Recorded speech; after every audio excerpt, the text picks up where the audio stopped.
Excited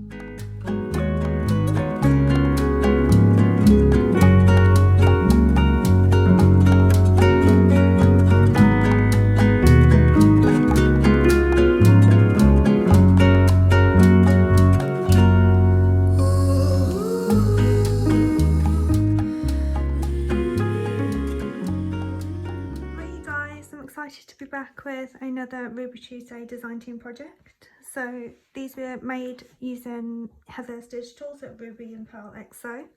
I'll link the digitals I used below because I did only use 2 digital kits. It's 2 of her new kits, so I used the Book Club kit and the tag kits, both number 1 and 2.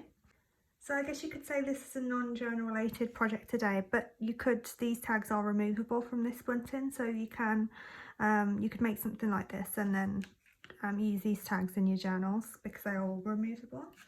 Or you could just make the tag separately and use it as a normal journal tag in your journals. It's quite hard to fit everything on screen because it's probably about 1 meter long or so, but it is Bunting, so it's got two loops at the end, so you can hang it up. I would have inserted some footage, so hopefully you can get a bit of idea of what it looks like as a whole. But today I'm just going to show you how to make the tags. It's so simple, really simple, easy, quick project. So I'm just going to show you how I made these tags, and that'll be it for today. But hopefully you'll get some inspiration, and this is just, I don't know, it's just really pretty to look at. What you're going to need for this project is some digitals from one of Heather's tag kits and digitals from her Book Club kit as well if you want to use these particular images. This is just one I had left over, but they're obviously A4 sheets of digitals. You'll need some sari silk or ribbon or just any fabric of your choosing to make the bows. You'll need a peg. Some paint, so I use a buttermilk colour paint, but cream paint, white paint will be perfect. So just normal acrylic will do. And some corrugated cardboard, just to get the effect of the edging where it's all shabby. And then if you are creating the Bunting, you'll need something to attach it to, so attach all your tags to. This was the other half of the piece of material that I use. This is just a wrap for a dress, so it's a waist tie for a dress, and this one is the other end of it, so it's not as long as the original one that I used. But you could use sari silk, you could use twine, ribbon, anything, so it's just completely up to you. I was going to use just garden twine, that would equally look as nice. Heather's tag kits come in various sizes. I think I want to say at least 3 different sizes they come in. In one kit you get various sizes in the same kit, so you can see the size difference. This is the size I used. I haven't resized anything, I just printed these out as is, and then you've got the smaller versions as well. For my project I wanted them a little bit larger, but these ones look equally as cute, so you could do a variation. You could have some big, some small, and just mix them up on your Bunting.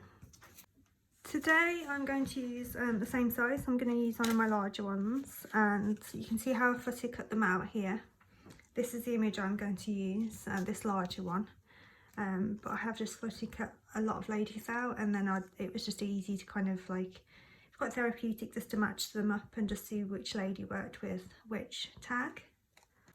There's not much thought that goes into this. It's something that's quite mindful to do, so you could just footy cut a bunch of ladies and then cut your tags and then just match them up. So I'm going to start with my corrugated cardboard. I've already started a bit of it here, but I've just ripped one layer up. So corrugated cardboard will have 3 layers, so you'll see there you've got 1 layer, then you've got the jagged layer in between, and then another layer of card there. So to get the messy edge in, it easily just peels up, so you don't really have to be very thoughtful about this. You can just tear it up because that's the whole point of the look. So when I cut the cardboard to size, I leave some excess at the bottom and excess at least one side, but it's completely up to you. You can leave excess around each side, but I generally, for this project, I'm just doing the 2 sides and maybe a little bit at the top. And I'm not too worried about being really neat with the cutting either, because again, it's just part of the overall look. Right, Right, now I'm happy with my sizing of my cardboard against my tag. I'm just going to rough up the edges of the tag just a little bit, just open up my scissors. Just giving the edges a little bit of texture. And the same with my cardboard as well.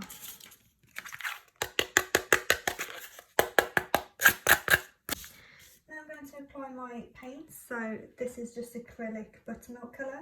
I'm just going to take a little dab on my finger, wipe a little bit off with the tissue once it's on your finger and just like brush it across. You're basically kind of dry brushing the cardboard really, so you can use a brush to do this if you like, if you don't like paint on your fingers. Just try not to get it on my nails at the moment. So now that's done, I can glue down my tag, and then I'm going to go back around the edges just to blend that edge out a little bit with some more paint. I'm really pushing that paper down just so it blends in with the grooves of the corrugated cardboard.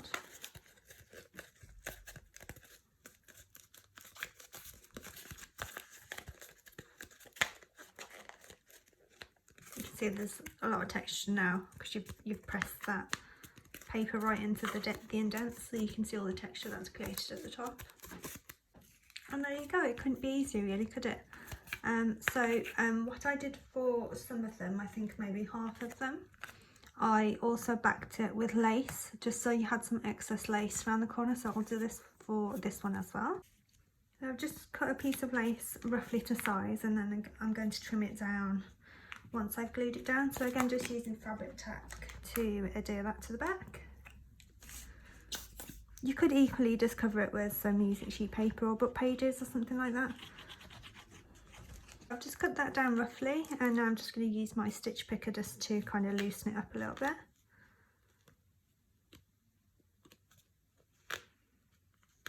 There you go. So the final thing to do is to add your peg. So with these ones, this is one of the ones from the Bunting that I've just showed you. So this is, the bow is actually attached to the peg.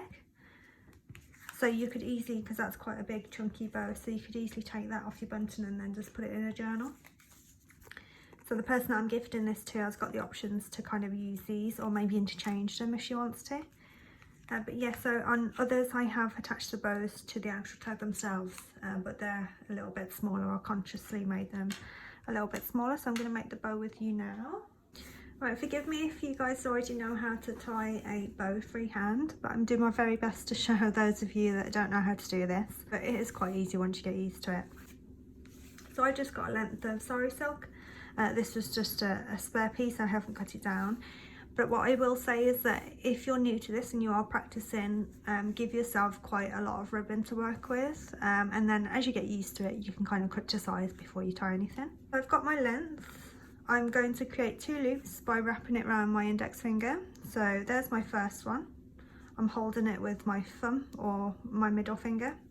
So just holding that first loop around your index, and you're going to do the same with this hand. So round, and you're just holding your second loop there. So you've got your 2 loops. So you can see if I take my fingers out, you've pinched 2 loops there. Then you're going to cross one over the other. So I normally go right to left, so I go from my right hand to my left, but you could do it the other way around, that's fine. So crossing over, and that crossover there, so that's my first loop, that's my second loop. When you cross them over, that should leave a loop at the bottom, so you created a 3rd loop. So 2 loops. You don't even have to keep your fingers in. I generally do and don't, it just depends. I kind of don't really concentrate when I'm doing it because you kind of get used to it. So they're the 2 loops that you've created with your index finger, and then you just cross them over each other, and that's created a 3rd loop at the bottom. So hopefully that's clear. Then your back loop, so whichever loop's sitting at the back at this point needs to come round, so up and then through the bottom loop that you've created. And then make sure you always know where your 2 original loops are, because that's what you're going to need to pinch once you've threaded it through the bottom loop. And there you go, so there's your bow.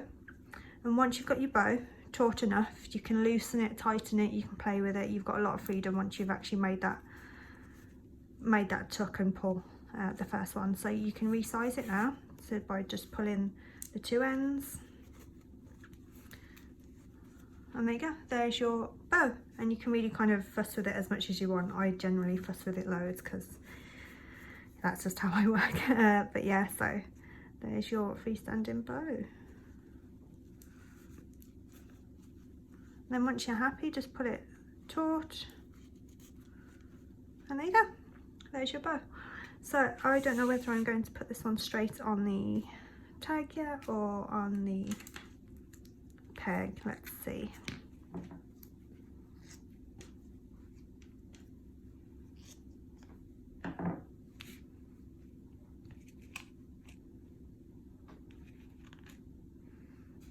I think I'm going to put it on the peg. It's quite cute there. So all I did was obviously just use a bit of blob of fabric tack, and you press the centre of your bow down. Which way do I want it? Maybe this way.